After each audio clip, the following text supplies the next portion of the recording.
বানাচ্ছি কাঁচকলা খোসা কারি। তো এখানে দেখো একটা রেখেছি কেটে, তো আমি দেখাচ্ছি। এই যে ওপরে যে কাঁচকলার যে শিরাগুলো আছে এগুলো আমি ফেলে দিয়েছি, আর খোসাটা পুরো আছে, খোসাটা আছে। এবারে দেখো এই যে খোসাটা আমি ছাড়িয়ে নেব। হ্যাঁ, এটা সিদ্ধ করা এটা কিন্তু কাঁচকলাটা সিদ্ধ করা। হ্যাঁ, তো এটা ছাড়িয়ে নিয়ে আমি এই যে যেভাবে করে রেখেছি এবার এইভাবে করে নিই, তারপরে আমি দেখাবো কিভাবে রান্না করব। এইভাবে খোসাগুলো না আমি এইভাবে ঝিরি করে কেটে নিচ্ছি, কলাটাও কেটে নিচ্ছি। এবার এগুলো রেডি করি, তারপরে রান্নাটা হবে কাঁচকলার খোসা কারি। একে একে সব দিয়ে দিচ্ছি, পেঁয়াজ দিলাম, একটু বাটা দিলাম, একটু রসুন দিলাম, একটু টমেটো দিলাম। এরপরে আমি খোসাটা দেবো, কলার খোসা কারি, খোসাটা দিলাম।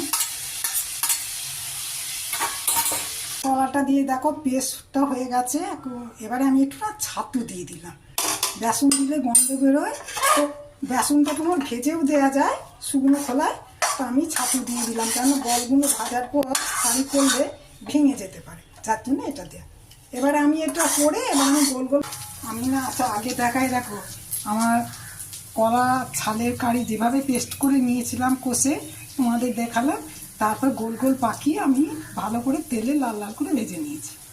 এবার ভেজে নেওয়ার পরে কড়াই তেল, জিরে আর তোমার গোটা গরম মশলা থেঁতো করে ফোড়ন দিয়েছি, দিয়ে তোমার পেঁয়াজ, গ্রেট করা পেঁয়াজ, কুচানো টমেটো আর একটু আদা লঙ্কা বাটা, এই দিয়ে আমি এখন কষছি। এবারে আর একটু চিনি,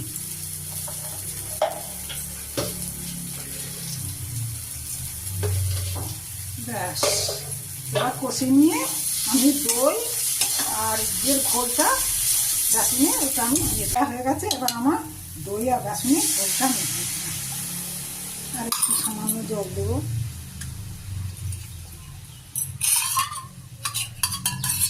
ব্যাস, বেসনের ঘোল। এবারে আমি দেব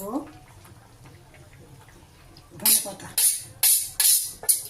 আর এই ঘিটা, ঘি।